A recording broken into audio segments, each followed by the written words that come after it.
Vocês estão bem? Vocês estão me ouvindo bem aí atrás? Bom, gente, o assunto hoje da nossa aula são as leis de Deus. E quando a gente fala das leis de Deus, a gente normalmente pensa naquelas que foram passadas através das tradições e que estão exaradas no primeiro momento legislador de Deus, que é quando ele se dirigindo a Moisés, ele então traça um perfil de 10 tipos de comportamento, e esse comportamento ele seria basilar, ou seria referência para que o indivíduo estivesse em comunhão com Deus. Todos nós sabemos da história dos 10 mandamentos, e é importante a gente fazer aí um ponto em relação a eles, porque a literatura espírita fala que o contato de Deus com Moisés é considerado a primeira revelação. É quando Deus se mostra ao homem de alguma forma simbólica. Não quero dizer que Deus desceu para conversar com Moisés, pelo amor de Deus, não estou falando isso. Mas simbolicamente, na história da religião, esse momento é marcado como um contato de aliança entre a divindade e o homem, aonde Deus se expressa ao homem dizendo: vocês devem fazer assim. Vocês devem fazer essas coisas.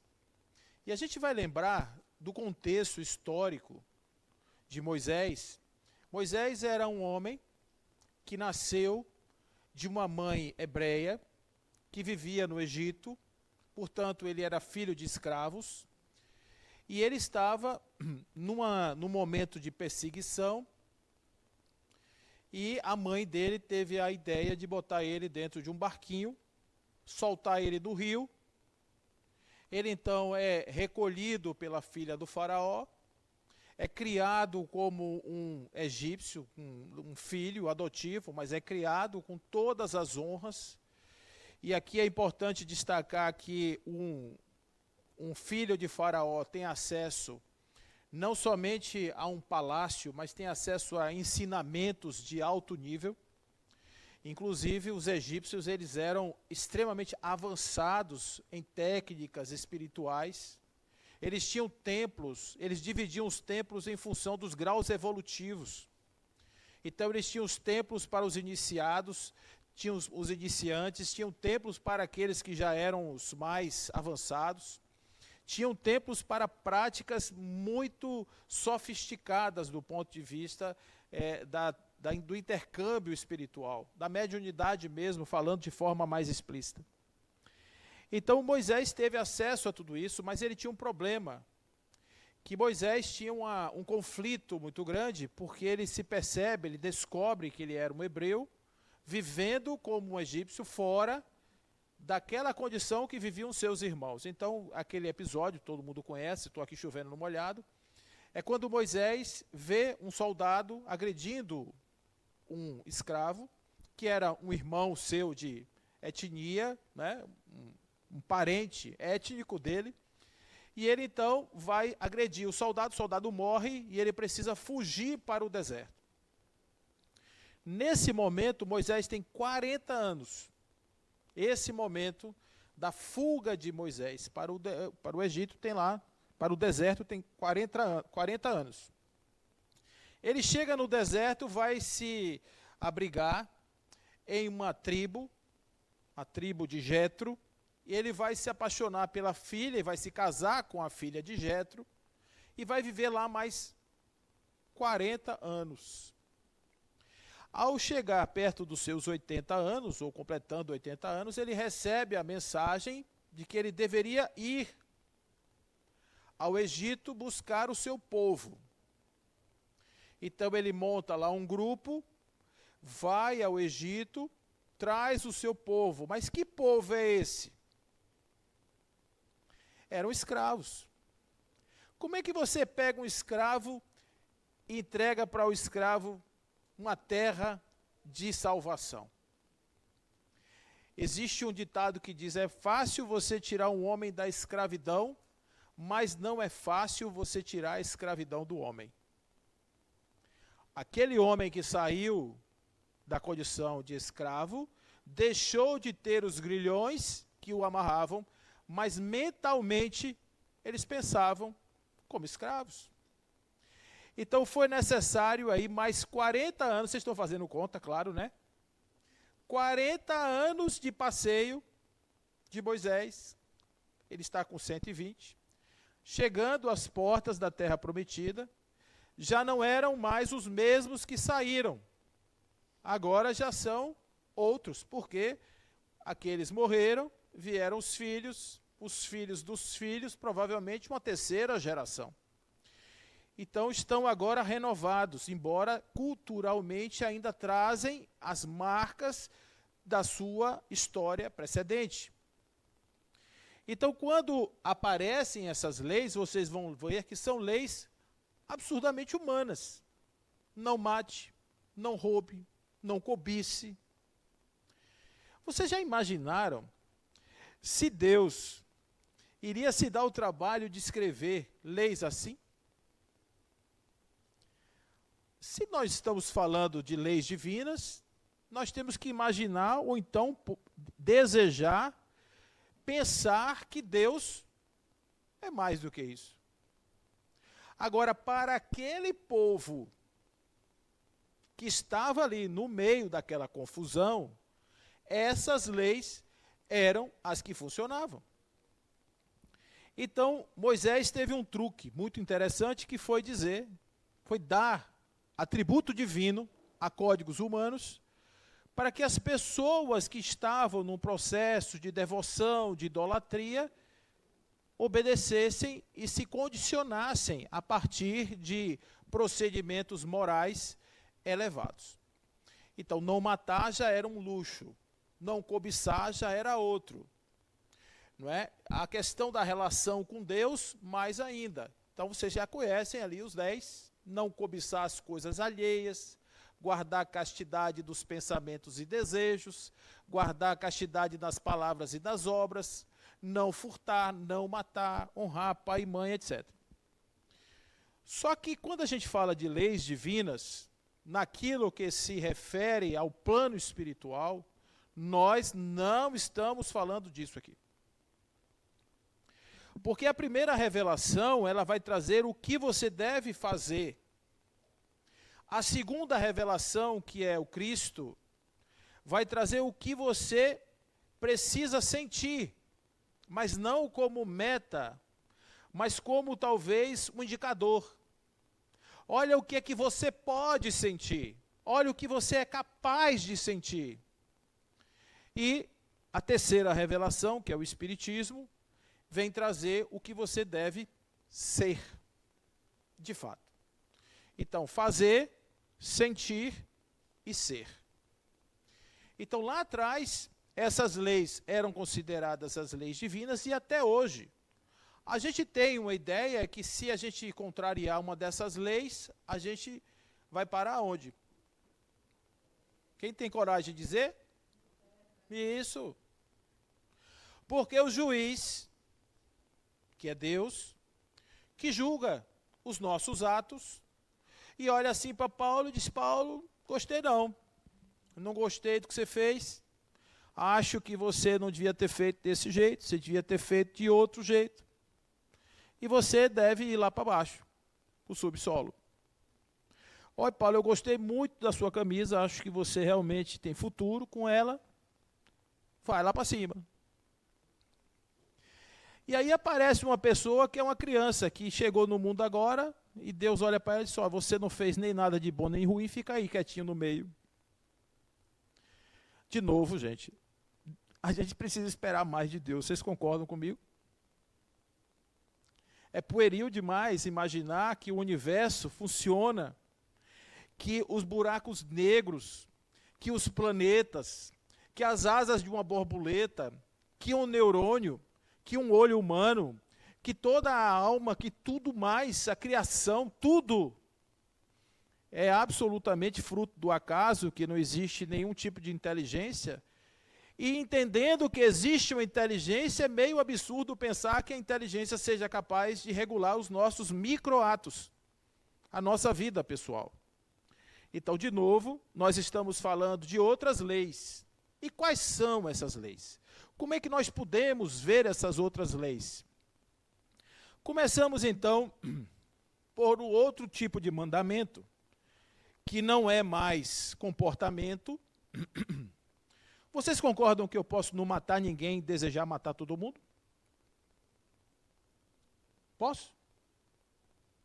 Eu posso simplesmente não cobiçar, do ponto de vista de não mostrar inveja, mas sentir? Então, quando chega a segunda revelação, Jesus vai apresentar um outro tipo de código. E ele vai apresentar assim: amarás o Senhor teu Deus de todo o teu coração, de toda a tua alma, de todo o teu entendimento, de todas as tuas forças. Este é o primeiro mandamento. E o segundo, que é semelhante a este, que você ame ao próximo como a ti mesmo. Não há outro mandamento maior do que estes. Resumiu a quantos? 2. Agora a pergunta que eu faço a vocês: vocês podem fingir amar alguém? Pode fingir? Externamente, você pode até fazer de conta que, mas eu duvido muito que você tenha a possibilidade de, durante todo o ciclo da sua vida, durante 24 horas por dia, durante um tempo todo, você conviver com uma pessoa que você não ama e essa pessoa achar que você ama. Essa pessoa tem que estar querendo se iludir com você. Porque é o canto do olho, é o canto da boca, é a forma de responder, é a rispidez da palavra, é a vontade de estar distante, que vai falar sobre isso. Então, quando a gente fala sobre esse amor daí, nós não estamos falando de um amor de mentirinha. A gente está falando, por exemplo, amar ao inimigo. É fácil amar o inimigo? O que vocês acham? É fácil? É um dever cristão. Mas será que todo cristão tem capacidade de amar o inimigo? Por que não? Quem quer falar? Ninguém? Vocês estão vendo como é fácil? É fácil perdoar? Não é fácil. Como é o nosso amor? Alguém quer falar alguma coisa? Vocês estão bem, gente? Vai, né? Eu estou botando para pegar no tombo. Então, como é o nosso amor? De que é feito afinal esse teu coração? E que espécie de amor você deseja dar? Se me humilho demais, me arrasto até o chão, e ainda fico a dever sem te contentar. É assim? O que mais quer você, se tudo já lhe dei? Se o que resta de mim, sorrindo eu te entreguei. Se do pranto do olhar nem mesmo tenho mais uma gota sequer para chorar, só minha vida eu não lhe dou, como lhe dar? É esse amor que a gente sente? Onde é que dói esse amor? Não é no coração? Não, mas dói no cotovelo. Gente, que amor deslocado. A gente tem um amor da posse. O nosso amor é possessivo. Por quê? Porque o que eu amo passa a ser meu. E o que eu amo? Eu amo aquilo que me atrai. Eu amo aquilo que me faz bem. Eu amo aquilo que me traz alegria. Eu amo aquilo que me joga para cima. E quando não é assim, como é o meu amor? Eu falo porque o amor, ele tem que ser tal que... Eu vou dar um exemplo aqui, para ficar mais fácil. Imagine que duas pessoas estejam enamoradas, apaixonadas, loucamente apaixonadas. Quem aqui já ficou apaixonado alguma vez? Levanta a mão.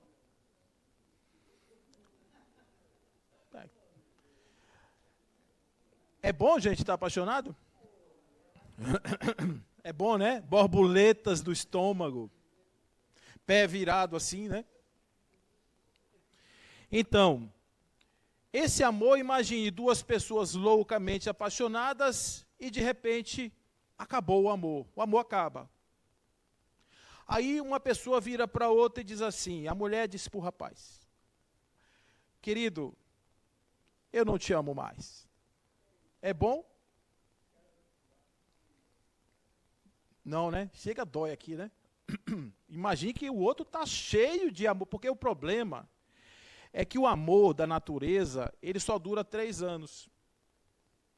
Você já deve ter experimentado isso, alguns 2 anos e meio, 3 anos. O resto é o que você elabora em outros tipos de amor. Mas o amor bioquímico dura 3 anos.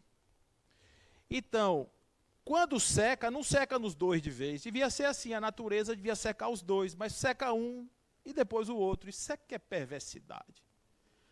Aí diz assim, não te amo mais, não gosto mais de você. Já é um baque. Eu gosto do Roberto.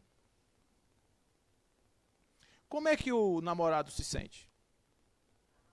Arrasado. Hein? Vai cantar essa música, César, isso mesmo. Vai ouvir Pablo, vai ouvir esse povo todo aí em volume alto. É dor mesmo. Muito bem. Agora imagine que o namorado, o marido, seja lá o que for, diga para ela assim, amor, eu te amo tanto, tanto, mas tanto que eu te amo, que eu fico agora imensamente feliz de saber que você será feliz ao lado de outra pessoa. É possível isso?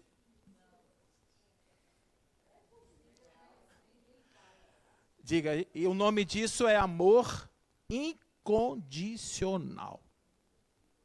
Vocês entenderam do que eu estou falando?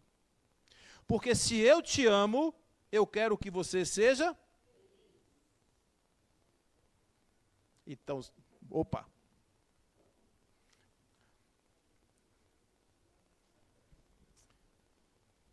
Oi, boa noite. Oi. Meu nome é Verônica. Oi, Verônica. Então, quando você fala assim sobre esse amor, às vezes quando a pessoa fala, eu trabalhei várias vezes em vários lugares e eu já presenciei pessoas dizerem para o outro, depois de algum tempo, que inferno, por que eu fui amar você? Isso. Aí eu dizia assim, você amou naquele momento, mas o amor existiu, nunca foi uma mentira. Não, não foi uma mentira que você viveu. Você viveu um amor, só que os amores acabam. E tem uma música do Raul Seixas, aquela da massa, que ele fala, né, amar só uma vez, que vida é essa que você só ama uma vez? Não existe só amar uma vez. Então, quando alguém diz para alguém, e existe a possibilidade também do outro se arrepender de ter amado, porque está sofrendo naquele momento, desconhece. É como se apagasse da memória os bons momentos que passaram juntos. Isso. Né? É bem difícil para quem está no momento isso, mas a gente tem que compreender também por quê. Tem que compreender. Mas o problema não é o compreender. O compreender tem que compreender. A questão é nível evolutivo. Eu vou falar isso muitas vezes para vocês. O nível evolutivo nosso, o amor dói. Tem gente que mata por amor. Como é que eu posso matar aquela pessoa que eu amo? Mas eu amo porque eu mato porque a dor em mim é tamanha que é como se eu tivesse sido agredido. E eu me vingo. Isso é nível evolutivo, gente. Eu estou falando isso porque em outros níveis, olha aqui a proposta, essa proposta é do nível 1, do nível top. Esse aqui é o espírito mais puro que já pisou na face da terra. Questão 625 do Livro dos Espíritos. É o modelo e guia da humanidade. Então, esse referencial aqui está dizendo Olha o que ele está dizendo. Antes de você amar, olhar para você e olhar por outro, procure no seu amor a essência de Deus. Por que isso? Porque da mesma forma que a gente achou que Deus era um legislador humano, com necessidades humanas, com características humanas, a gente pensa também que Deus seja algo que eu deva conversar como Abraão conversou, como Moisés conversou, como Noé conversou, através de sarças ardentes ou através da presença de um ser com 2 olhinhos, nariz, ouvido. E mais do que isso, com toda a expectativa que este Deus faça por mim tudo o que eu preciso que ele faça. Tudo bem? Então imagine o seguinte, quando eu imagino um Deus assim, quando eu imagino um Deus antropomórfico, eu imagino um Deus que realiza as coisas para mim, como é a minha relação com Deus? É uma relação de dependência. E como é o meu amor com Deus? Você pode amar alguém que faz mal a você? Você consegue, nesse nível evolutivo, amar? Quando eu digo amar, se amar um filho é fácil, amar um queridinho é fácil, uma queridinha é fácil. Amar quem te faz o mal, por exemplo, amar alguém que chega na sua casa e tira um filho. É possível? Amar alguém que chega numa praia e joga uma onda que leva 300 mil pessoas para o outro mundo. Como é possível? Então, nossa relação com Deus é uma relação que o nosso sentimento, ele tem um algo de necessidade, de satisfação dos meus desejos materiais. Estou olhando o personagem. Este personagem está sendo atendido por alguém que é capaz de fazer as coisas por mim. Então, eu vou amar a Deus se Deus for bom comigo, no nível evolutivo daquele que espera que Deus cuide, proteja, realize, porque Deus casa filho, Deus passa no vestibular, Deus compra carro, Deus conserta telhado da casa, Deus faz a televisão que estava quebrada voltar a funcionar. Pelo menos é isso que a gente ouve. A geladeira parou de funcionar às 3 horas da manhã, quando foi 5, voltou a funcionar. Graças a Deus, não vou precisar chamar o técnico. Não é assim que a gente fala? Então, a proposta de Jesus é um pouco diferente, porque Jesus está dizendo foco em Deus e a capacidade de amar a este Deus com toda a sua força, com todo o seu entendimento, com toda a sua alma. Não venha com superficialidade em relação a Deus, porque você pode chegar a um momento e descobrir que Deus, desse jeito como se imagina, ele pode ser um objeto não muito digno de amor. O grego, ele entendendo que a palavra amor era uma palavra polimórfica ou polissêmica, o que ele fazia? Ele identificava 13 formas diferentes, pelo menos, de você falar de amor. Então, tem amores como, por exemplo, o amor de Eros. O que é o amor de Eros? Eros é o amor do desejo. Mas você só deseja o que você não tem. Olha que legal. Por isso que, né, esse amor de Eros é um amor de desejos não realizados. Quando você realiza o desejo, acabou. Então, imagina que eu tenho um caso que aconteceu comigo em casa, eu conto isso muito porque é interessante. Meu filho, na época, ele era adolescente, e ele queria comprar não lembro o nome, mas era um game, que era um Xbox XYZ Plus Mega Blaster de estrelinha. É um nome assim.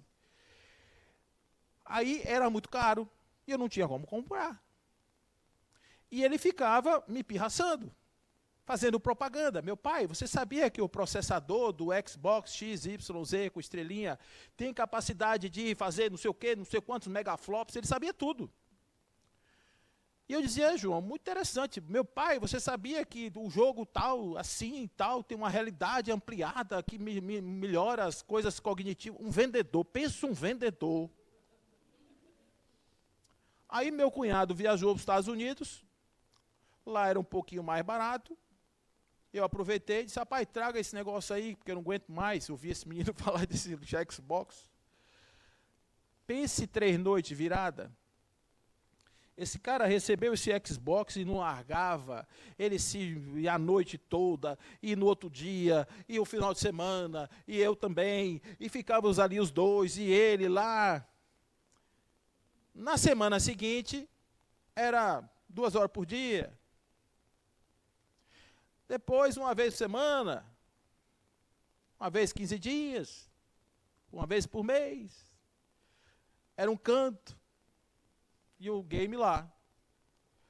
Passados alguns meses, eu entro no quarto deles, meu pai, a Gibson lançou uma guitarra, meu pai. Eu vi Eros na minha frente, porque assim, você faz tudo, quando você conquista, perdeu a graça. É um amor do acarajé.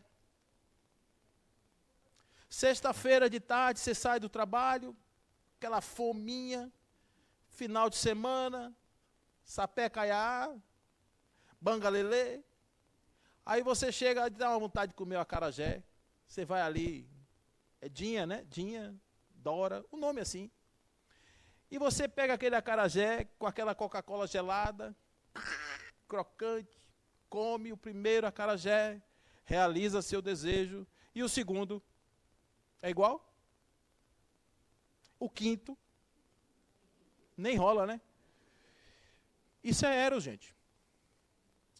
Então, o que acontece quando eu vou em direção ao outro com Eros? Eu vou motivado por serotonina, ocitocina, noradrenalina, que é o que rola. Motivado por algo chamado complexo principal de histocompatibilidade. Vocês sabiam disso? Mônica, você sabia disso? É a tecla SAP do inconsciente que está ali dizendo, ó, aqui, se você fizer menino, vai dar legal. E por isso que existem beijos e beijos. Então, você nunca vai imaginar que quando você está beijando alguém, seu inconsciente, seu corpo, sua alma, seu físico está dizendo, opa, vamos crescer a família. E isso é danado, gente. A gente, quando está apaixonado, a gente fica tolo. Ri de tudo. Você conhece pessoas apaixonadas, quando você conta uma piada que não tem nem pé nem cabeça, kkkk. Principalmente quando um conta para o outro. Baixa o defeitômetro. É por isso que as princesas casam com sapos. Porque o defeitômetro baixa. E isso vai passar, e aí quando passa, Eros acabou, a neuroquímica mudou, você começa a ver pasta de dente apertada pelo meio, toalha de chão, roupa fora do lugar. Você começa a ver umas coisas que você não via. Onde é que estava essa pasta de dente que eu não via até hoje? Aparece. E aí ele vai dando upgrade. Você tem o amor, que é o amor de família. Você tem um amor de amigos. Aí nós estamos falando de storge, nós estamos falando de filia. Aí você tem um amor interessante, que acontece muito, que é o amor de pragma. O amor de pragma é o amor da utilidade. Por que essas pessoas estão juntas? Porque elas têm filhos. E eu não vou me separar, porque senão os meninos vão para onde? Então, fica junto por utilidade. Existe ludus. O ludus é, eu estou com essa pessoa porque ela é divertida. Então você tem várias formas diferentes de estar com alguém. E o grego ia sabidamente fazendo isso. A gente não tem isso, gente. A gente tem aquela do máxima da mesma palavra falando muitas coisas. O jovem diz assim para a moça, para a namorada, eu te amo muito. E ela diz, eu te amo muito, muito. Começou a competição. E eu te amo muito, muito, muito. Muito, muito, muito, muito, muito. Desligue você, não, desligue você. Desligue você, não, desligue você.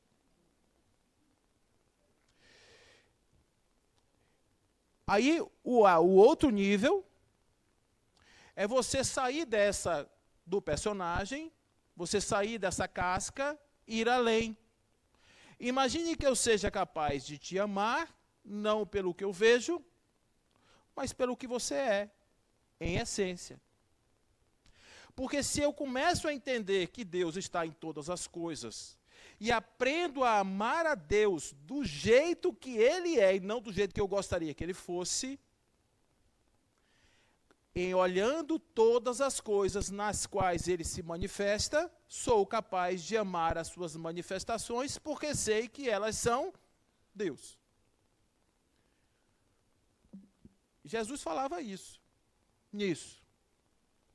Primeiro você entende Deus, aprende a amar Deus, compreende que as coisas não são do jeito que a gente quer. Depois você olha para você e para o outro e você vai descobrir uma coisa interessante, que tanto você quanto o outro são emanações do Deus que você já aprendeu a amar. Então, se eu estou abrindo condicionalidades para o amor a Deus, eu vou estabelecer condicionalidades para o outro e para mim.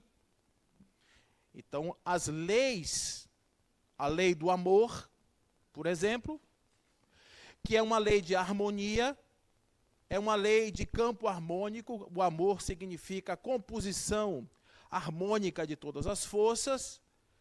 Então, quando você pensa nesse amor, não podemos estar falando de música de Aguinaldo Timóteo, nem muito menos dos nossos amigos que estão aí cantando, não é, essas músicas de dor de cotovelo.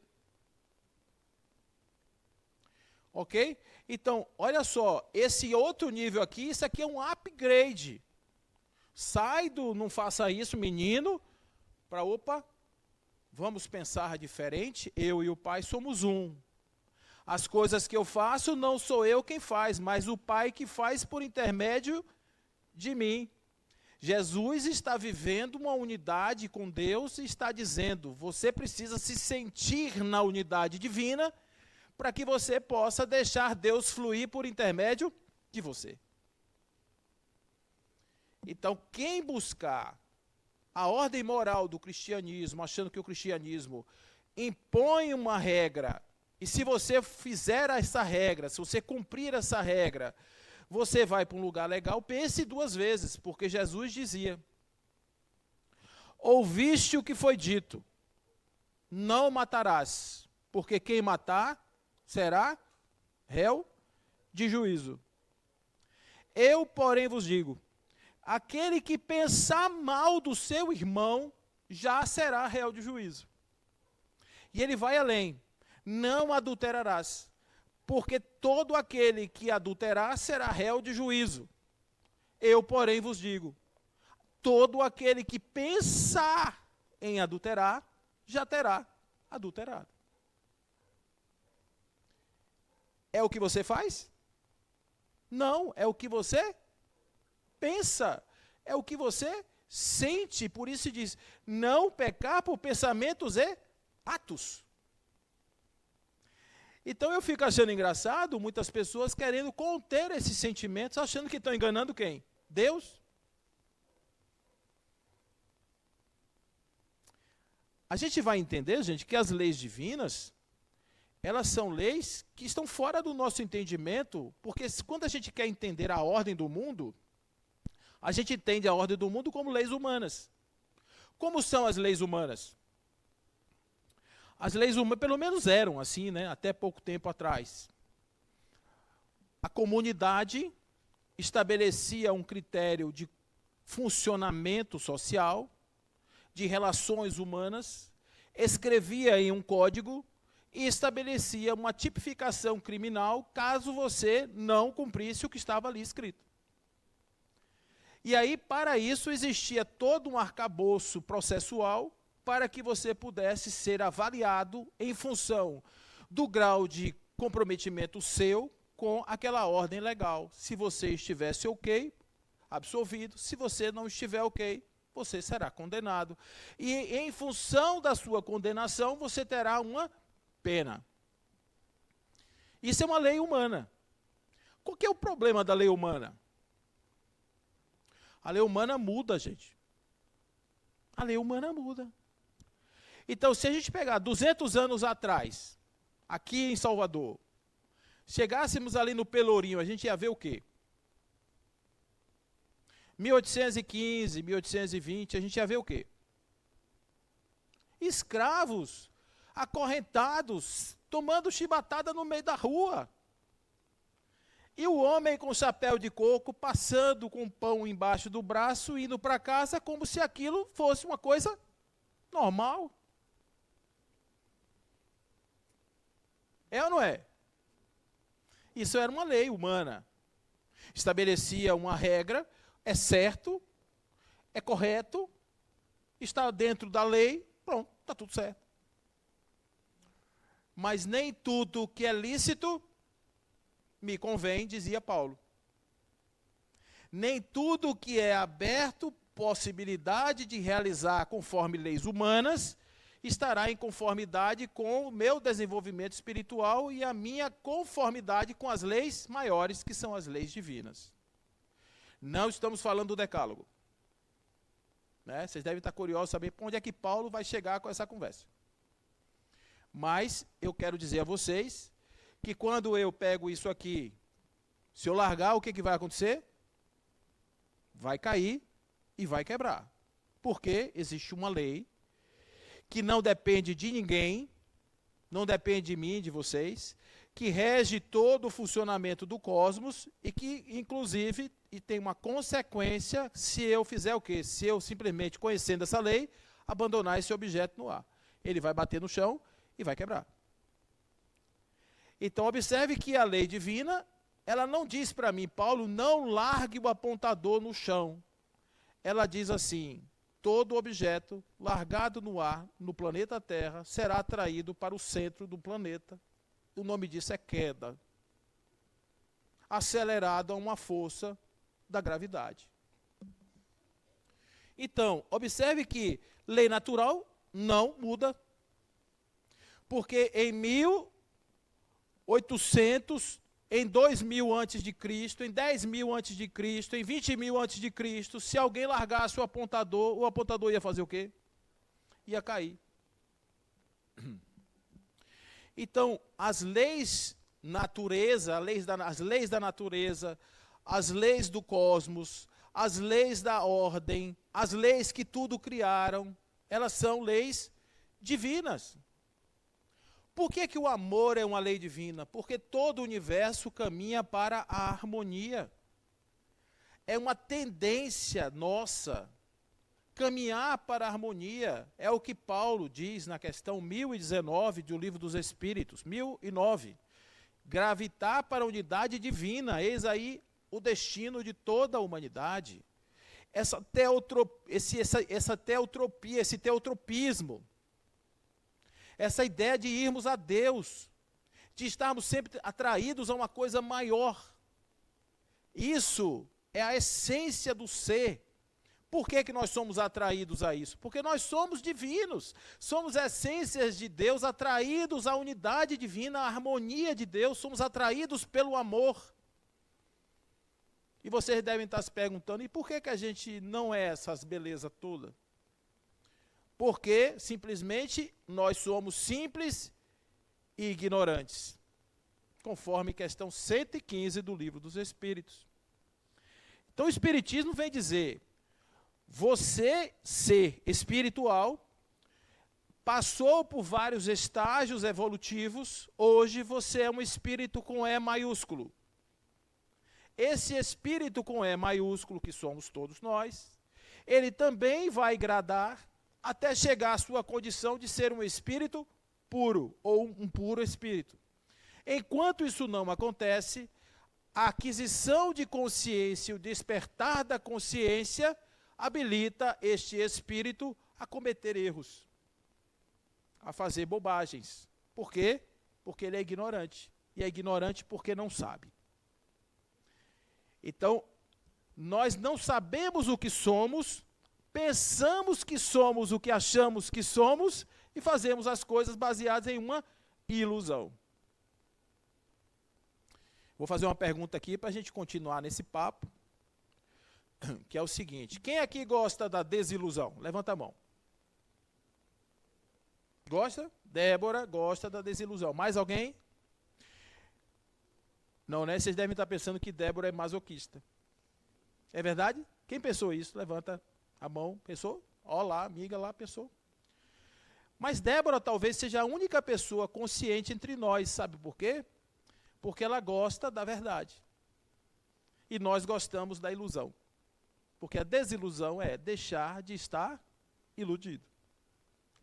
Então, nós vivemos no mundo da ilusão, que nos vende uma realidade que não corresponde à realidade real. Corresponde a uma realidade fabricada, sintética. Então, quando alguém faz que ama, diz que ama, alguém finge que ama, eu acredito. Por quê? Porque me convém acreditar. Mas não é que isso seja verdade. Pois não. Pode, Ofência. Ofenísia. Sim. A pessoa que convive com a desilusão não é um pouquinho chato? Porque eu quero ser iludida várias vezes. Não vou Isso, negar. todo mundo quer. É. Você está falando a verdade. Agora, eu acredito na desilusão. Então, eu sou pragmática, né? Eu sou... Isso mesmo. Não é? Tá certo. Mas é nível Porque evolutivo. a gente quer ser até enganada no fator do amor, né? Isso, Não é? isso. Mas Agora, repare, eu vou me desiludir a vida inteira? Oxe, que vida é essa minha? né, tá vendo? Você está vendo, gente, como isso é forte na gente? Olha, o que a Ofenísia está dizendo é que a vida, se não tiver ilusão, é chata, e é mesmo. Às vezes você tem que ficar meio assim, fazendo de besta, cara de paisagem. Acredita, né? Mas aí, gente, olha só. Os grandes iniciados, nós estamos falando de um processo evolutivo. Não estamos falando de você chegar em casa e tentar fazer isso. Como diz o outro, não tente fazer isso em casa. A evolução vai levar o espírito a um estado tal que a realidade será tão agradável quanto o mundo ilusório. Porque ele não vai mais olhar o mundo do mesmo jeito que a gente olha.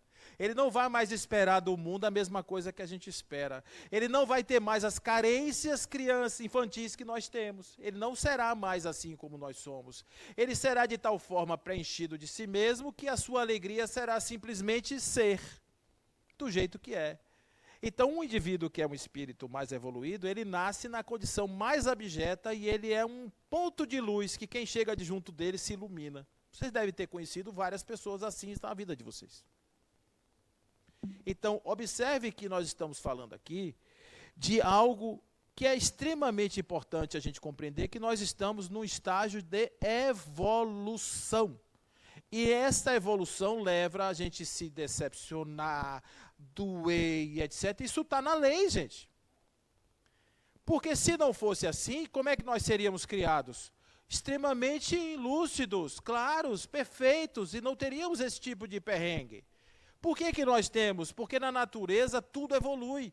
Tudo sai da forma primitiva e vai se complexificando à medida em que vai crescendo, vai adquirindo novas faculdades, até se transformar num ser complexo. Vocês acham que para sair de um protoplasma para um corpo consciente, racional, não dá trabalho? A evolução é fruto das sucessivas eras que vão se multiplicando em graus de complexidade, vão se aglutinando elementos, vão somando forças para que o resultado final seja algo maior. Nós somos uma obra imensamente linda. O corpo humano é uma coisa linda, gente. Absolutamente lindo.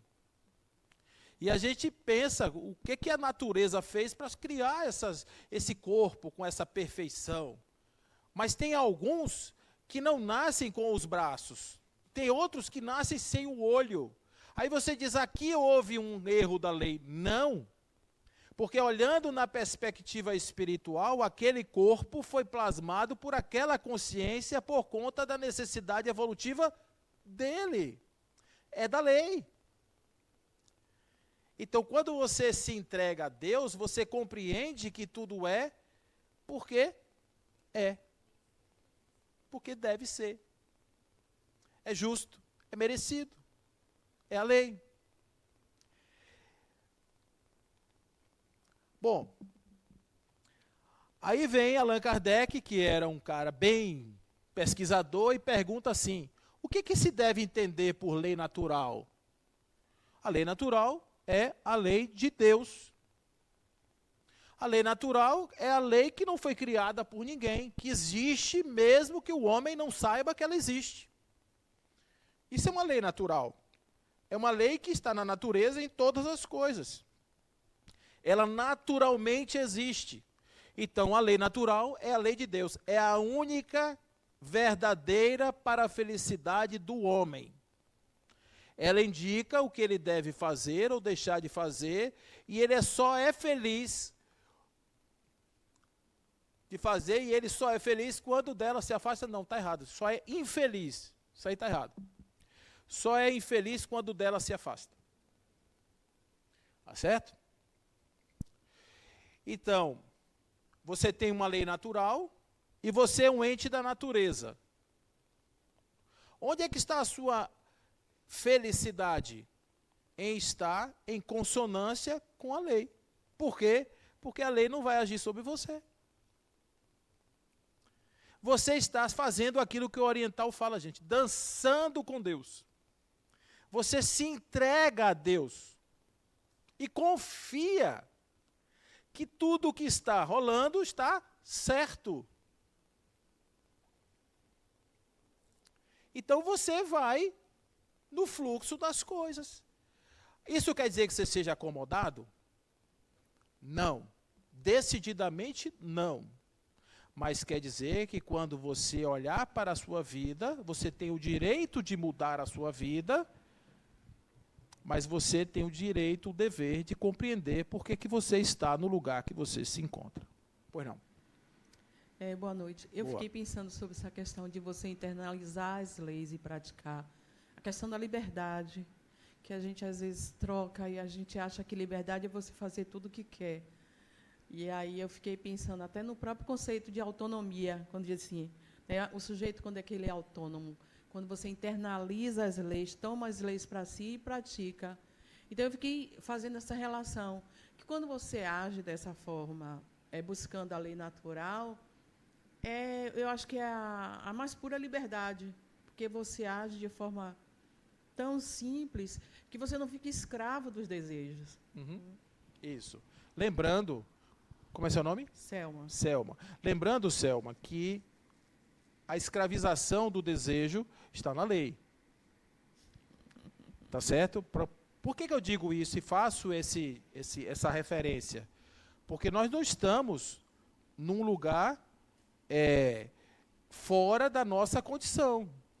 Nós estamos no estágio evolutivo em que nós cometemos o erro, porque esse estágio é um estágio de erros. Até porque somos sujeitos da falta, né? A gente sempre Somos busca. sujeitos, estamos sujeitos. Somos não, estamos sujeitos. Nós somos sujeitos, somos como essência a perfeição. Nós somos instados a sermos perfeitos, mas estamos numa condição de ignorância que faz com que nós façamos as bobagens, ok? Na teoria, isso é maravilhoso. Mas, na prática, eu vou colocar o gancho da última frase sua, de que tudo que passa ao nosso redor é natural. Mas e quando a gente vê sofrimento no outro, quando a gente vê o outro roubar, matar, né, desfazer, humilhar, como lidar com isso, ser tão natural? Então, a teoria é muito fácil, mas, na prática... É isso, Mônica. E Porque... só concluindo aqui, Paulo, na sua mensagem anterior, a questão da gente desenvolver a essência. Só que quando você passa a tirar o véu da ilusão e desenvolve a essência, você passa a ser um ponto fora da curva. Isso. E aí, como você conviver com os outros? Isso aí. Tudo está certo, gente. Ó, essas questões são as questões mais importantes dessa discussão. Primeiro, o seguinte. Quando você está diante de alguém que comete um erro, esse alguém é o quê? Ele é o mal ou ele é o ignorante? Quem é que já teve filho pequeno em casa? Menino pequeno em casa? Quase todo mundo, né? Os meninos fazem tudo certinho? Não, quebra coisa, faz pum-pum onde não deve. Eu comi lâmpadas. Eu comia bola de Natal. Só que naquele tempo a bola de Natal era de vidro. E eu tinha que vir para Salvador porque eu tinha esse hábito de comer parafuso, lâmpada. Hoje, é claro, eu não como mais. É sinal de que a gente evolui. Mas uma criança espiritual, ela faz isso, porque ela está na fase de infância espiritual. Agora, se você jogar um filtro da civilidade, você vai julgar as pessoas porque a sociedade estabelece uma regra para a convivência. Existe uma linha de corte comportamental, acima disso é o bem, abaixo disso é o mal. Então você citou uma série de coisas que estão abaixo de uma linha de corte. Estão acima. Vamos lembrar da parábola do bom samaritano? Na parábola do bom samaritano, o homem caminhava em demanda de Jericó e foi assaltado. Caiu na beira da estrada. Passou um levita, trocou de lado. Passou um sacerdote, trocou de lado. Veio um samaritano, apiedou-se do homem, debruçou-se sobre ele, passou azeite e mel em suas feridas, colocou na montaria, levou até a hospedagem, pagou as diárias do homem e ainda disse mais: cuide dele, que quando voltar, pagarei o restante. Não é bonitinho isso? Quantas vezes o samaritano perguntou ao homem caído: o que você fez para estar aqui? Será que esse homem caído não podia ser um assaltante? Que como resultado do seu assalto, ele tomou uma surra e estava ali apenas nos seus estertores finais por conta do mal praticado? E se ele fosse um assassino? E se ele fosse um estuprador? Se ele fosse qualquer uma dessas coisas, um terrorista? O homem que se apiedou dele não perguntou o que ele era. Se ele não fosse nada disso. Mas o importante é que o que ele era não contou na hora do homem ajudar. Então, no nosso estágio evolutivo, a gente passa um pano, e quem está acima do pano, ok, quem está abaixo do pano, não, ok. Mas se eu te vejo como um espírito em evolução, e eu sou capaz de amá-lo mesmo e apesar de sua casca atual ser imperfeita, ignorante e cometedora de erros e absurdos, eu serei capaz de olhar para você. Eu não sou obrigado a conviver com você, eu não sou obrigado a dizer que você está certo, nunca vou dizer isso, mas também eu nunca vou perder uma chance de te ajudar. Então, o homem que está vivendo no mundo da desilusão, vamos chamar assim, ele está vivendo a realidade, ele compreende a realidade, inclusive ele compreende que há pessoas que não entendem quem não vive naquele mundo. E ele é tolerante com quem não compreende. Ele não vai se impor àqueles que não pensam, porque na hora que ele começar a se impor, ele está voltando a ser algo que é um egocêntrico. Ele não é mais egocêntrico. Essa coisa foi dissolvida. Vocês estão entendendo o que eu estou falando? No momento em que a pessoa está evoluindo, não quer dizer que ele se comporte assim, que ele seja um cético. Nietzsche tentou viver um mundo de realidade, morreu louco. Então, quando a gente está pensando sobre esse tipo de coisa, vamos pensar que a natureza não dá saltos e a gente vai caminhando um passinho hoje, outro amanhã. Agora, é importante que a gente, compreendendo isso, nosso julgamento possa até ser, se eu for um advogado, se eu for um juiz, um promotor, eu vou julgar os atos da pessoa conforme a lei, boto na cadeia e ele que pague. Mas se eu estiver numa atitude de ajuda, de auxílio, se eu for uma pessoa que eu me coloque à disposição de servir, independentemente de quem seja, o meu olhar para essa pessoa deve ser para além daquela casca inicial, deve ir na sua essência, que a essência quer dizer que aquele que hoje arranca uma cabeça no crime será um anjo do futuro. Eu sei que isso pode parecer estranho, mas é assim. Eu falei para vocês que eu comia lâmpadas e parafusos e bolas de Natal. Vocês imaginam o que eu não fazia há 10 encarnações atrás? Né? E hoje eu estou aqui falando de Jesus. Então a gente evolui. dá tempo, demora, é chato ter que conviver com a questão da barbárie, da corrupção, ver isso aos nossos olhos, imaginar que depois de 2000 anos depois de Jesus, a gente ainda vê o homem fazendo um monte de coisa que não deveria fazer mais, ainda mais 2500 anos depois de Buda, dizendo que todo homem sofre porque se apega ao que não lhe pertence, a gente continua se apegando ao que não nos pertence. Tá bom? O que mais? Aí vem na questão 621. E essa lei está escrita onde? Na consciência.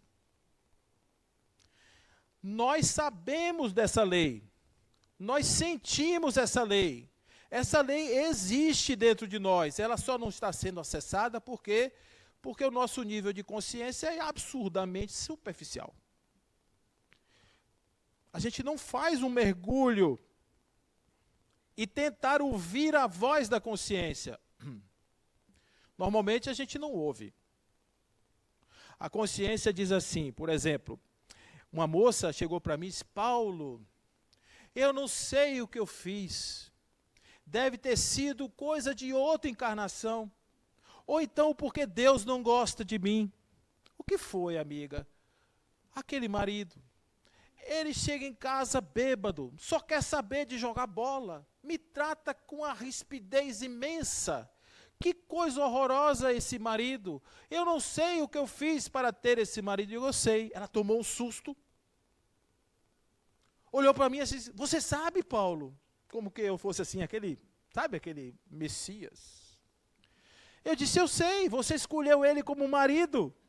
Foi isso que você fez. Você podia ter escolhido o seu vizinho do lado, você podia ter escolhido o sorveteiro, você podia ter escolhido qualquer outra pessoa. Ao escolher este marido com estas características, esse problema veio para você. Quem criou o problema? Deus? Então, às vezes a consciência diz: rapaz, não case não. Case não, que esse negócio não vai dar. Não, vai. Eu sei que vai. Eu sei que vai, eu me conheço. Sei que vai. Claro que vai, aqui como é bonzinho. Não é isso? E normalmente a gente quebra a cara. Então, a consciência não é razão. Esta consciência é silêncio. Essa consciência é a harmonia que eu falo. Essa consciência é estar de acordo com essa consciência. Então, essas leis estão em nós. Por que que elas estão em nós? Essa pergunta, ela é uma perversidade que eu vou fazer com vocês agora. Por que que essa lei está na consciência?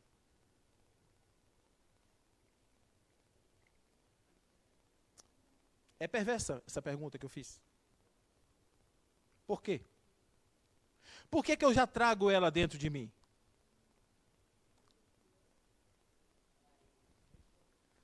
Quem? Lara. Bora, Lara. Porque é uma lei natural. Então a gente Porque já é uma carrega lei dentro de si. natural. Eu trago ela dentro de mim porque a essência que me criou tem ela naturalmente. Não podia ser diferente. Eu carrego em mim o germe do meu Criador, gente. Vocês também. Por isso não podíamos ser diferentes. Nós teríamos que imaginar que a energia criadora foi defenestrada, se estragou, quando gerou os seres que são hoje os seres do mundo real. Isso não acontece porque no final da nossa jornada, dizem os espíritos, nós gravitamos para uma unidade divina, portanto voltamos para casa. Essa é a parábola do filho pródigo que Jesus ensina. Observe que o Evangelho, ele tem todo o arcabouço desta filosofia do Deus imanente, transcendente, da unidade, do Deus que está em todos nós. Jesus dizia: vós sois deuses, se quiser pode fazer tudo o que eu faço e muito mais. Né? O reino dos céus é como uma mulher que misturou o fermento na farinha até levedar. É o quê? De dentro para fora. Viver é afinar um instrumento. Lembrei dessa música. De dentro para fora. Como é?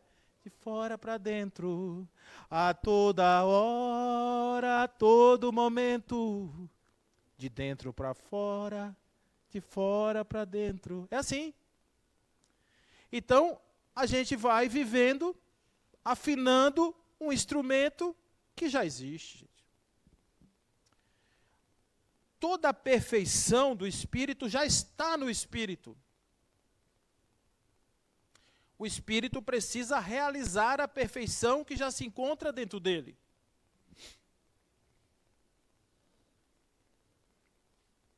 Tudo bem? Questão 628. Por que a verdade não foi sempre posta ao alcance de tanta gente? Ou de toda a gente? Importa que cada coisa venha ao seu tempo, dizem os Espíritos. A verdade é como a luz. O homem precisa habituar-se a ela pouco a pouco.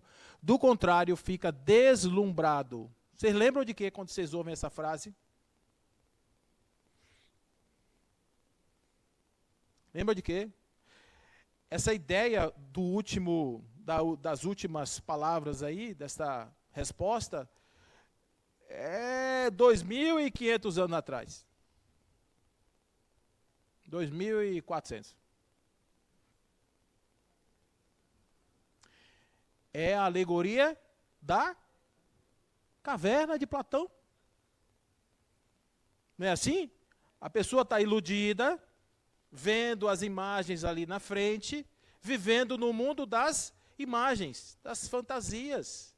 Aí um se solta da corrente, da normose, da corrente que prende a gente no mundo da ilusão, e vai em direção à saída da caverna. O que é que ele chega lá fora? O que é que tem? O sol. O que é que o sol faz com o olho dele? Ele fica cego. Aqui, ó. A verdade é assim, tem que ser aos pouquinhos, senão dá fotofobia e o sujeito não enxerga nada. Fica deslumbrado. Aliás, tem um bocado de gente que tem vislumbre da consciência, já fica deslumbrado. Imagine, gente, se tivesse. Porque não convive a liberdade com o ego.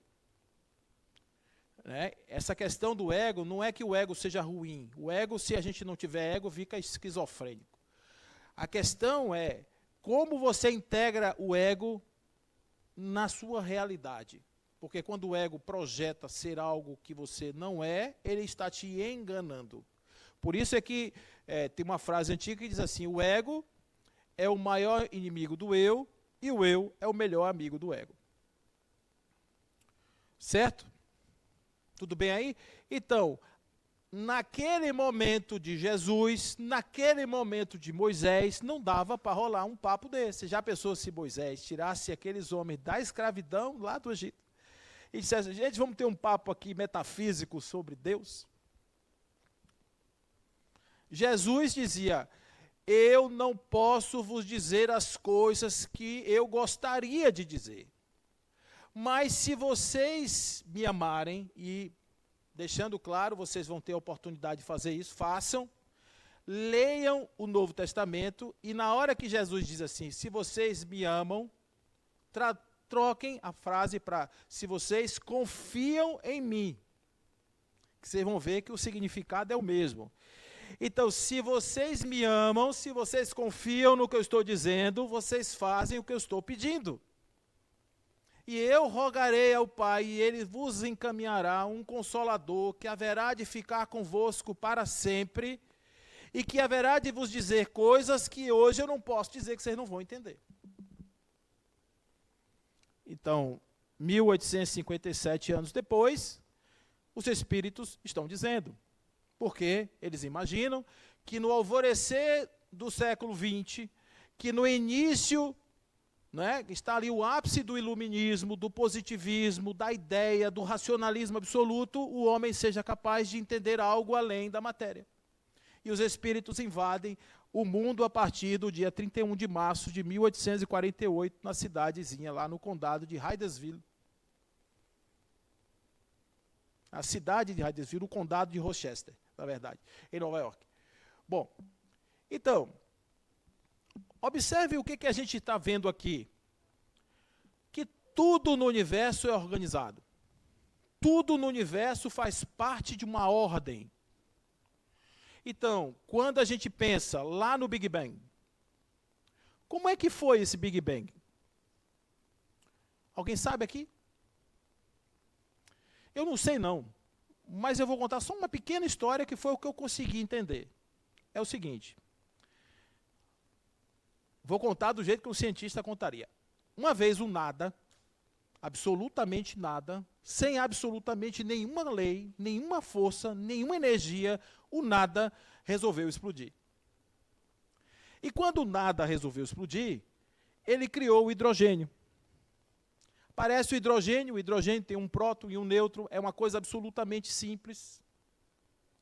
E esse hidrogênio começa a se bater, é hidrogênio com hidrogênio, vai se batendo e aquilo vai virando uma outra coisa e aparece um hélio ali adiante.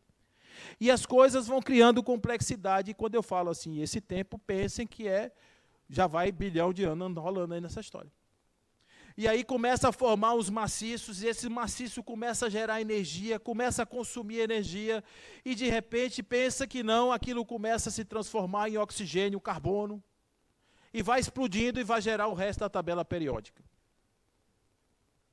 Só que tem um detalhe, existe uma propriedade chamada ressonância no núcleo do átomo, que se o núcleo do hidrogênio, lá, do hélio, daquele povo lá, do carbono, do hidrogênio, do oxigênio, se esse núcleozinho tivesse uma ressonância diferente, no caso do oxigênio, 4% diferente, não haveria carbono, a gente não estava aqui.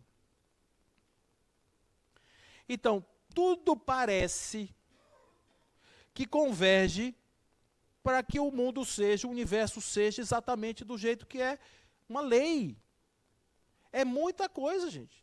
Os cientistas pegaram 60 princípios desses e imaginaram que o universo todo, Big Bang, etc., existiu para que a gente estivesse aqui. Começaram a chamar isso de princípio antrópico, porque são os princípios que asseguram a vida do homem. Mas não é isso. Não é isso, porque nós temos outros produtos, outros tipos de material em outros lugares do universo que igualmente são perfeitos. A água é perfeita, as composições atômicas, tudo perfeito, maravilhosamente perfeito.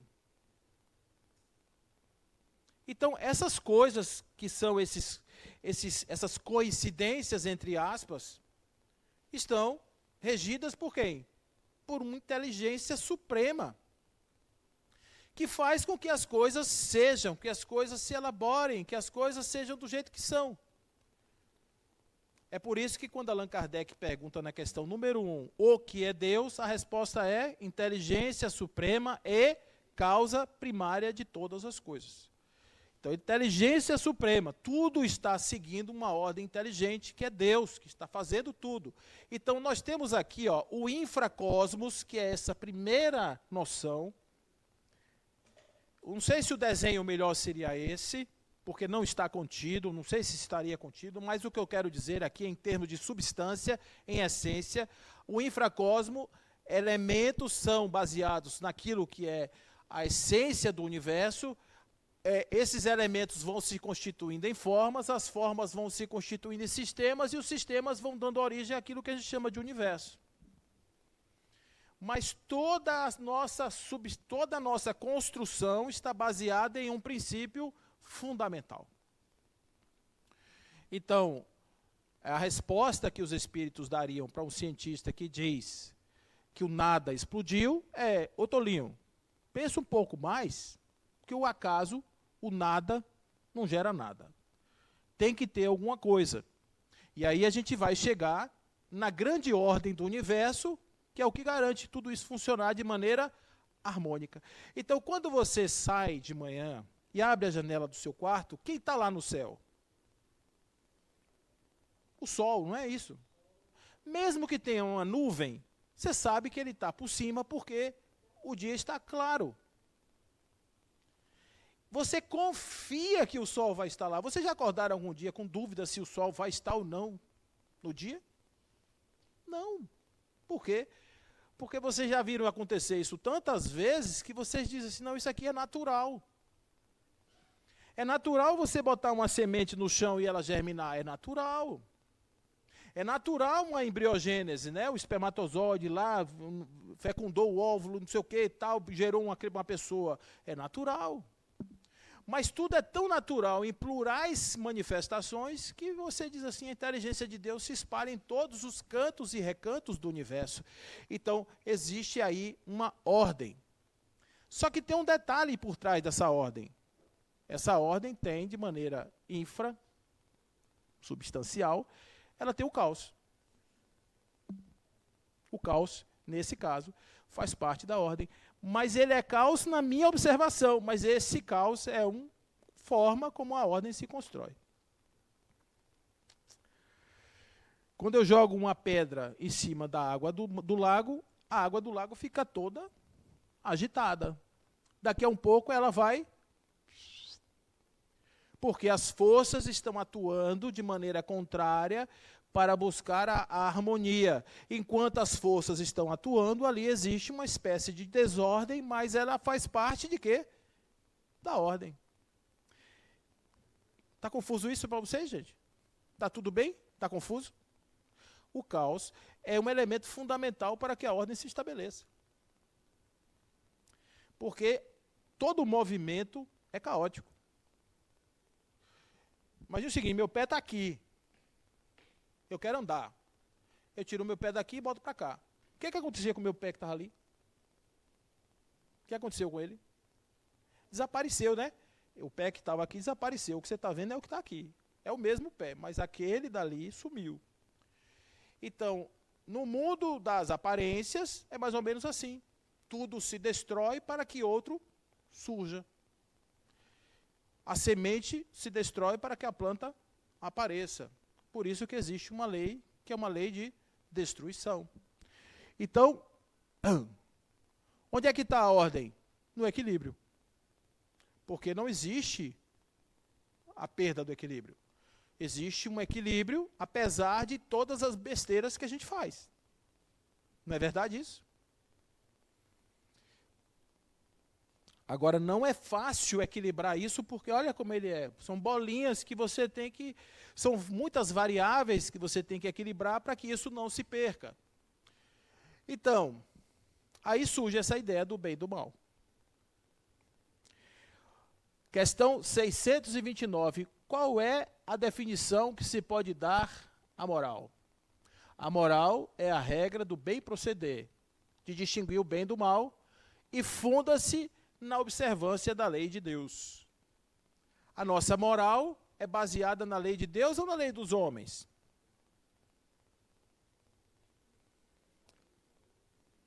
O que vocês acham? Moral é regra.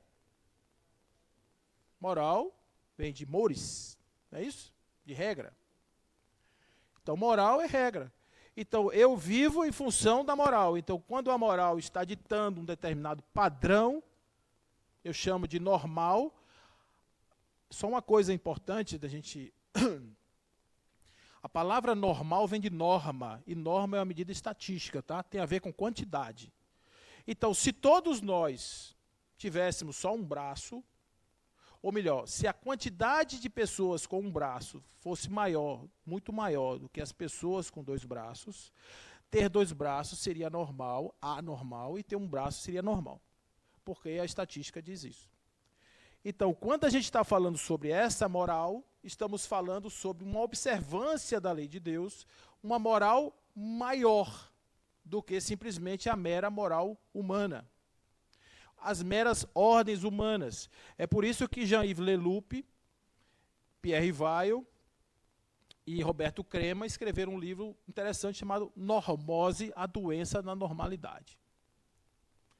Eu sou normal. Não tinha um personagem que falava, eu sou normal. Então, essa normose que cria uma sociedade de pessoas doentes, porque as pessoas tentam se condicionar a um padrão estético, moral, comportamental, que elas não estão preparadas para viver. E tem sempre essas inadequações. Às vezes a gente se sente um tanto quanto peixinho fora do aquário, a gente se sente um tanto quanto fora do contexto. Por quê? Porque a gente não está naquela vibe ali. Quantas pessoas hoje estão se sentindo um peixe fora d'água, vivendo na realidade que nós estamos vivendo hoje? Muitas pessoas. Por quê? Porque não estão aceitando. Não é possível. Mas, enfim, tem o que fazer. É o que temos para hoje. O mundo está diferente, ponto. O que é que vai dar nisso? Perfeição. Onde é que vai dar isso? O ajuste. Onde é que vai dar isso? O equilíbrio. Onde é que vai dar isso? Um mundo maravilhosamente perfeito. Só que é muito bom você viver num mundo maravilhosamente perfeito e não é nada interessante você viver na construção do mundo perfeito, porque tem dor, tem sofrimento, tem arrependimento, tem um monte de coisa. Então, existe um nível de violência extremo hoje no mundo, guerras ocultas sendo travadas de forma muito severas, e os seres humanos são bucha desses canhões. Vai chegar uma hora que isso vai parar, gente. Por quê? Porque a elevação e o progresso é inexorável. O mundo vai evoluir para um estado de perfeição onde nós aprenderemos a nos amar e não nos armar. Viveremos numa capacidade tal que nós seremos agentes de uma sociedade que não será imposta de cima para baixo, mas será imposta de baixo para cima, por princípios morais elevados baseados na lei de Deus. Nós somos os construtores da sociedade. Ninguém constrói uma sociedade de seres humanos se os seres humanos não estiverem preparados para ela. Então a gente tem que pensar nisso, porque a transformação do mundo começa aonde? Em mim. Eu não tenho que ficar imaginando o vizinho, eu não tenho que ficar imaginando o presidente, eu não tenho que ficar imaginando o Congresso, não tenho que ficar imaginando nada disso. Irmão, esse povo todo pode estar aí indo para um caminho, eu penso agora em mim. Quais são os valores que eu vou carregar na minha vida? Como eu vou viver a minha vida? Isso é o que me importa. Agora, eu vou viver de uma maneira tal que eu estarei sendo capaz de atuar positivamente no mundo, ajudar positivamente o mundo para que o mundo se melhore. Porque eu serei algo melhor no mundo. A paz no mundo começa em mim. Se eu tenho amor, com certeza sou feliz. Se faço bem ao meu irmão, tenho a grandeza dentro do meu coração. Não é assim? Nando. Questão 630. Como é que se pode distinguir, enfim, o bem do mal? O bem é tudo que está em conformidade com a lei de Deus, e o mal é tudo que me afasta desta lei. Certo, gente? O bem é sempre o bem, e o mal é sempre o mal, qualquer que seja a posição do homem. O que está em conformidade com a lei de Deus é o bem, o que está em desconformidade é o mal, mesmo que aquilo seja permitido, mesmo que o homem aceite. Se for o mal, será o mal. Se for o bem, será o bem, mesmo que o homem proíba. Vocês entendem assim também? Então, Allan Kardec, de uma maneira extremamente didática, nosso horário? Mas até mais ou menos, só para eu programar? 9h20? 9h15, pronto, beleza.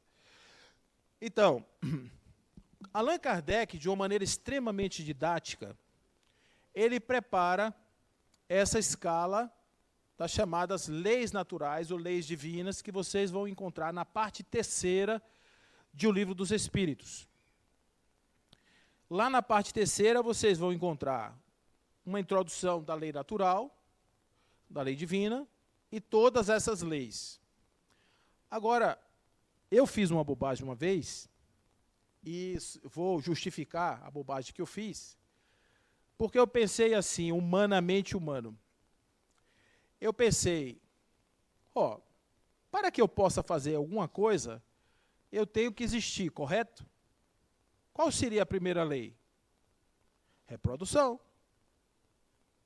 Aí eu já estou vivendo, a segunda lei seria o quê? A lei de sociedade. Depois eu teria a lei de trabalho. E aí eu fui reordenando as leis de Kardec. Me esqueci que toda a obra do Livro dos Espíritos foi ditada por espíritos. Por isso o nome é Livro dos Espíritos, e não é o livro de Kardec, é o Livro dos Espíritos. Então, nessa construção, eu esqueci disso. Um dia, refletindo sobre a bobagem que eu tentava fazer, eu descobri que estava tudo certo, que não tinha nada errado, só não era o que eu estava vendo, era algo diferente. Eu vou mostrar para vocês. No início eram as trevas, e fez-se a luz. Luz é o quê? É a criação. Quem criou? A luz nasce de onde? Vem de onde? De uma força criadora. Por isso a primeira lei é a lei de adoração. Porque tem a ver com Deus. A primeira coisa é a gente entender o que é Deus. Para entender as leis morais, para entender as leis divinas, a gente tem que entender o que é Deus, gente. Porque se Deus for um legislador, a gente vai entender códigos de leis humanas como se fossem leis divinas. É entender o que Allan Kardec está chamando de lei divina. O que os espíritos trouxeram como lei divina. Então a lei de adoração diz, entre outras coisas, que a adoração não é um instinto, ou melhor, não é um hábito que foi construído pela civilização. É algo que nós temos de maneira natural na gente. Nós carregamos isso dentro de nós, de uma maneira muito clara. Ou seja, existe de maneira ínsita no ser a busca por Deus. Essa ideia de estarmos indo ao encontro de Deus. Então isso está em nós. A segunda lei é o seguinte, é que quando eu falei ali da explosão de hidrogênio, não sei o quê, pensando só neste universo, o que é essa coisa das partículas que se movem, etc.? O que é isso? Vibração, movimento, isso é o quê?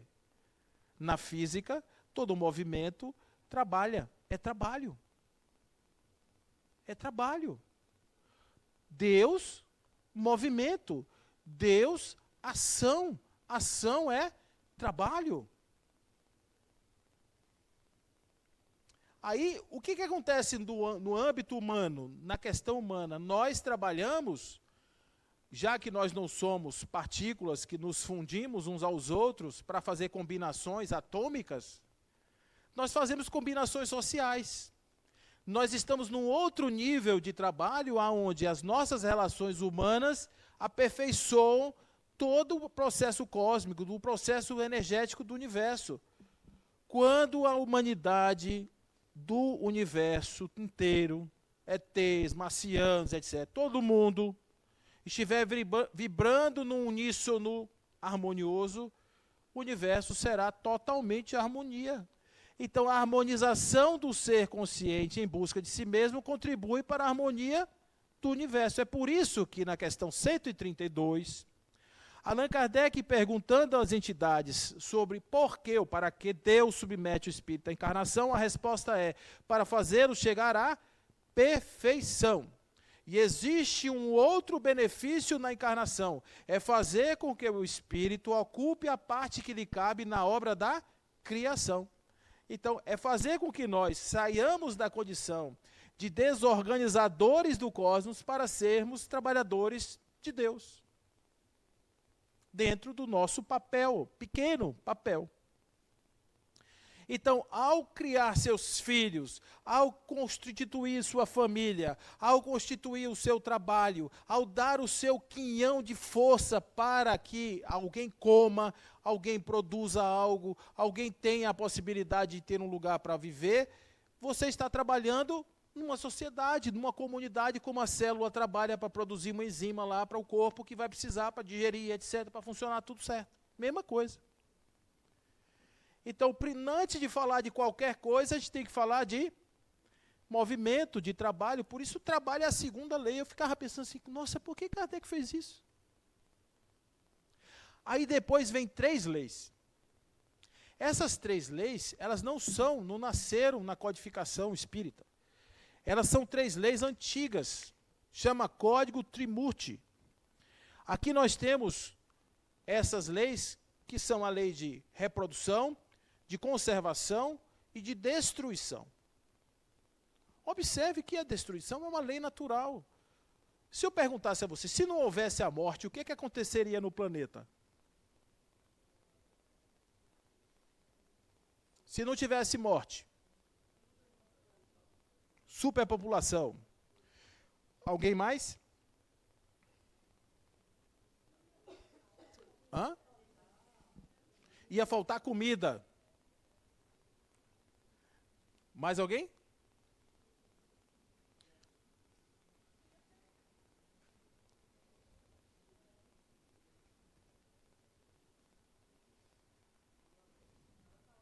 Vai. Ó, se não tivesse morte, não haveria vida. Por que não haveria vida? Eu vou dar um exemplo para vocês. Para que a semente se transforme em planta, ela tem que fazer o quê? Tem que morrer para germinar. Não é assim? A planta nasce da morte da semente, que se transforma em raiz, doa seus elementos para a planta e deixa de existir enquanto entidade. Então, se não houvesse a morte da semente, não haveria a planta. Se os elementos que se transformam deixam de existir enquanto seres para se transformarem em outras coisas, nós podemos dizer que cada molécula de água constitui a morte de 2 átomos de hidrogênio e 1 átomo de oxigênio, que deixam de ser hidrogênio e oxigênio e passam a existir como água. Então, se não houvesse a destruição, a morte, não haveria nenhuma possibilidade de vida. Eu fiquei pensando na questão do trabalho, né, que é cíclico e é dialético. Sim. Porque a partir do momento que, quando ela disse assim, não haveria vida, e eu vejo isso como um movimento mesmo, porque é engraçado que você falou mais à frente, a questão da negação, de você, para se afirmar, para você dar um passo à frente, você vai ter que negar o outro, entendeu? Então, acho que é exatamente isso. A vida e morte é dialético, porque vem aquela questão, afirmação, negação e negação da negação, que é essa outra vida, que é a vida. Você morre, você volta de novo, e os seus elementos, eles que constituem o seu ser, em termos de espírito, ele está ali. Retorna para a natureza. Nada se perde, nada se cria, tudo se transforma. Então, quando a gente está falando sobre isso, a gente vê que, assim, qual que é a ordem? As coisas aparecem, aparentemente, depois de um determinado momento, elas se conservam, porque essa cadeira está aqui, mas daqui a 100 anos, quando você voltar, pode ser que ela não esteja. Então, tudo se transforma, tudo vai conservando, mas é uma conservação destrutiva. Eu outro dia fui convidado para uma festa de, deixa eu ver, foi 40 anos de formatura. Não, 40 anos da turma, né, que foi quando a gente começou, eu entrei na faculdade em 82, foi 2000, foi isso. 40 anos da turma. Aí eu fiz uma brincadeira com um amigo meu, que é médico, trabalha no Instituto Médico Legal, que é legista. E falei, pô, eu vou com você, para você me ajudar a reconhecer os corpos. Porque a gente se muda, enfim, em 40 anos a gente muda tudo, né, gente? Então tem que ter lá um fator de reconhecimento interessante, porque você conheceu uma menina com 18 anos e ela tem quase 60. Não é a mesma pessoa, assim como eu também não sou. Então, a conservação é uma destruição mais lenta, de forma tal que você não percebe, mas as coisas estão sendo modificadas. A forma anterior está dando motivo para a forma nova. Então, tem uma lei de conservação que Allan Kardec vai traduzir o seguinte: essa lei de conservação é toda a vida, ela trabalha para ser mantida. Nós devemos contribuir com a manutenção da vida, inclusive dos outros seres, da natureza, dos animais, etc. Então, existe uma conservação, mas acima de tudo, é a conservação que faz com que a gente perceba o mundo do jeito que o mundo é, concreto. Depois vem a inexorável destruição. Lá no antigo, na literatura védica e etc., você vai encontrar isso como Brahma, Vishnu e Shiva. Mesma coisa. Exatamente a mesma coisa. Então, faz parte de uma coisa chamada sabedoria universal, você acessar os conhecimentos que são da humanidade dentro de uma roupa que pode realmente dizer, não é uma bobagem isso, observe que você vai ver que é real. Quem duvida da lei de destruição, se apaixone por um abacate para ver o que acontece. É sofrimento certo. Depois de 15 dias, o ente querido está todo murcho ali, acabado dentro da fruteira. Tá certo? Então, depois da destruição, que são leis da realidade, a realidade existencial, ela existe porque tem 3 movimentos, aparece, se mantém e desaparece. Depois disso vem uma lei chamada sociedade. Nós vivemos em sociedade, estamos juntos, e como nós estamos juntos, nós não podemos nos isolar. Aqui tem uma coisa ampla, família, por exemplo. A família é um instrumento belíssimo que a natureza nos deu para que nós pudéssemos não somente chegar aqui, mas nos aperfeiçoarmos psíquica e espiritualmente. A família é um locus de desenvolvimento, é uma oficina de almas. A gente só tem que entender isso. Porque se a gente entender como um ponto de conflito, a nossa tendência é desmanchar a família para vivermos outras realidades. Cuidado com isso. Quando a gente diz manter a família, não quer dizer que você tenha que dormir com uma pessoa que não tem mais o clima, não tem mais a cola, não tem mais o visgo, mas é compreender que aquele clã que se formou, aquela união genética que se formou, ela nunca vai ser desmanchada.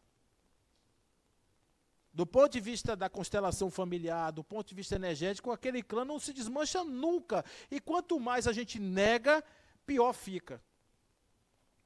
Então a gente tem que aceitar a condição de termos nascido juntos, porque se nós fomos atraídos por uma energia que fez com que nós nascêssemos na mesma casa, quer dizer o quê?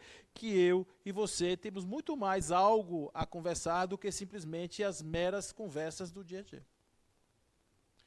Então, é aproveitar o tempo que nós tivermos para dissolver os muros que nos separam. No primeiro momento é a família. No segundo momento, são outras esferas da nossa convivência. Então, a lei de sociedade é uma lei importantíssima para o quê? O desenvolvimento espiritual. Por isso que logo depois da lei de sociedade vem a lei do progresso.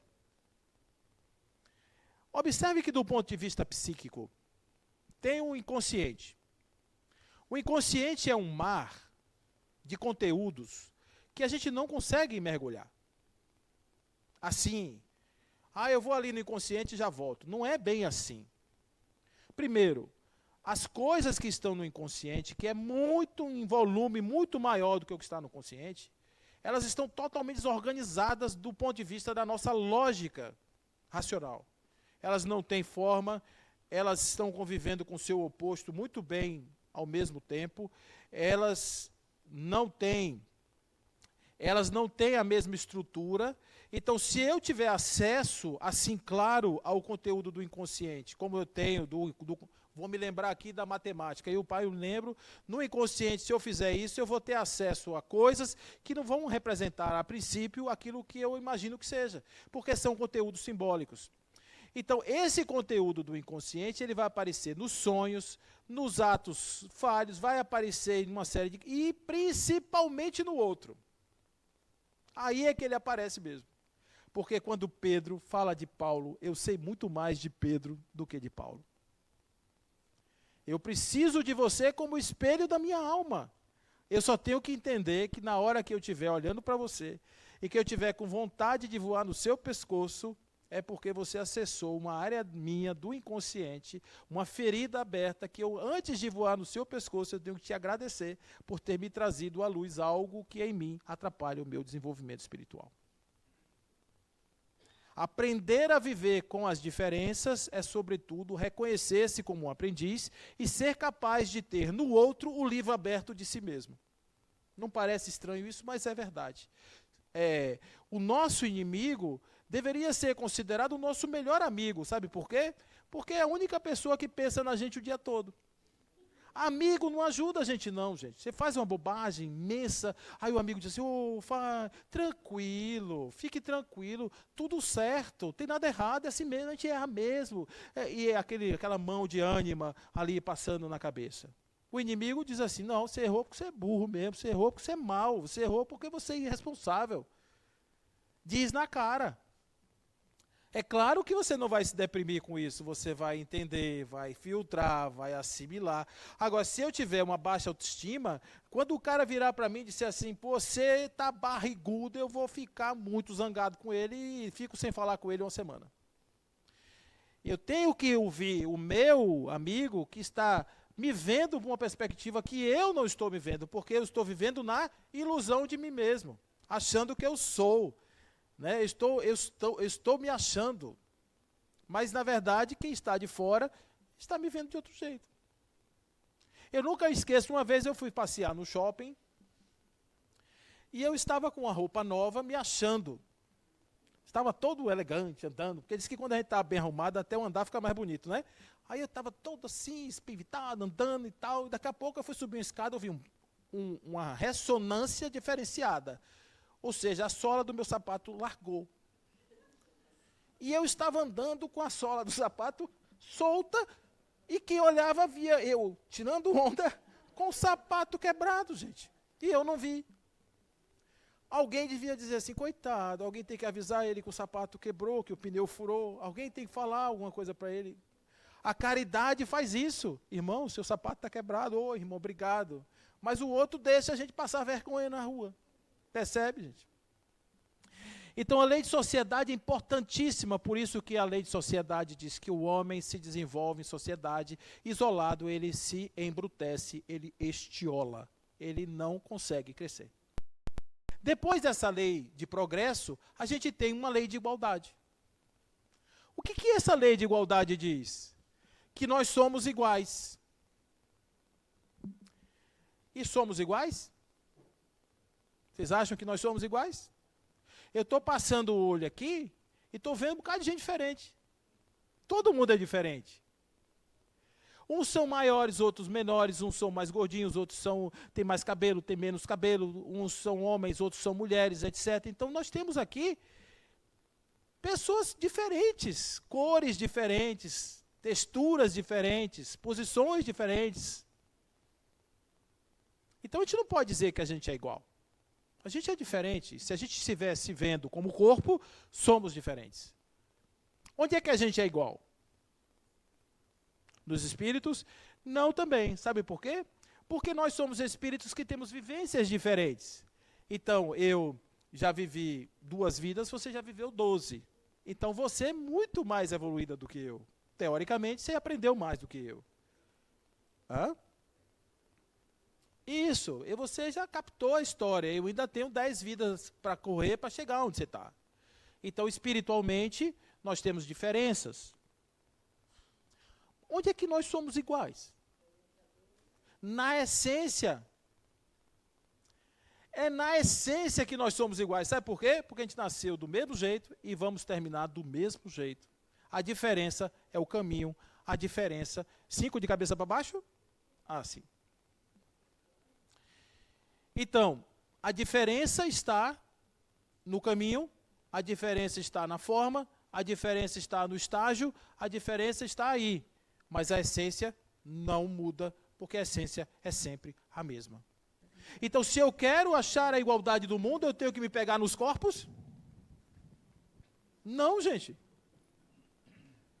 Porque se eu ficar me pegando no corpo, eu estou me pegando na roupa.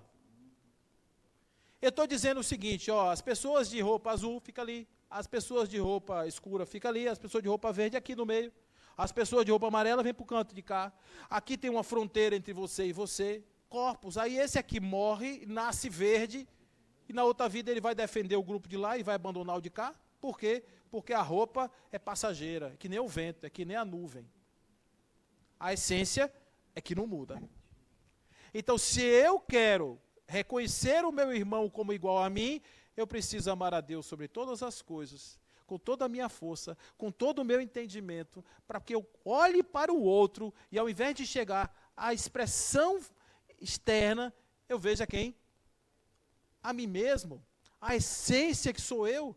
Eu e você somos a mesma coisa. A única diferença é que estamos em estágios diferentes. E o que é que isso nos dá depois? A liberdade.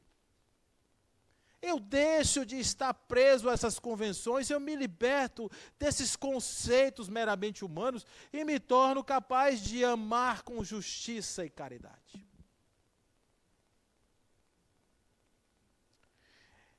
É um código de vida mesmo.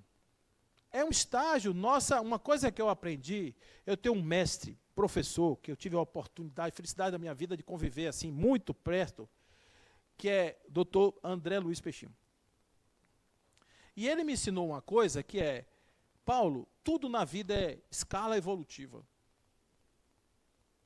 Escala evolutiva é isso. É você entender o seguinte, hoje eu sou capaz de amar incondicionalmente? Não. Mas eu já sou capaz de amar algo mais do que o eros. Já é um grau. Eu sou capaz de perdoar os inimigos? Não, mas eu já sou capaz de perdoar os amigos. Grau. Você sabe qual é o exemplo que o livro dos Espíritos, que na verdade a literatura espírita, se eu não me engano, no Céu e Inferno vai apresentar? Eu estou na dúvida aqui se é no Céu e Inferno. Mas está na literatura, está no Pentateuco, que é Kardec. O espírito, na vida X, matava e roubava. Na vida Y, ele só rouba. É o maior dos ladrões, mas evoluiu, porque ele não tem mais vontade de matar. Percebe o que eu estou falando? Escala evolutiva.